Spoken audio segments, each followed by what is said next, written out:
बिछड़ गया हर साथी देकर पल दो पल का साथ।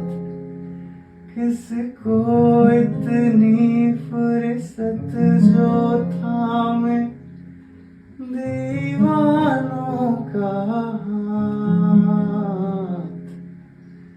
दिल के बोझ को दूना कर गया जो गम था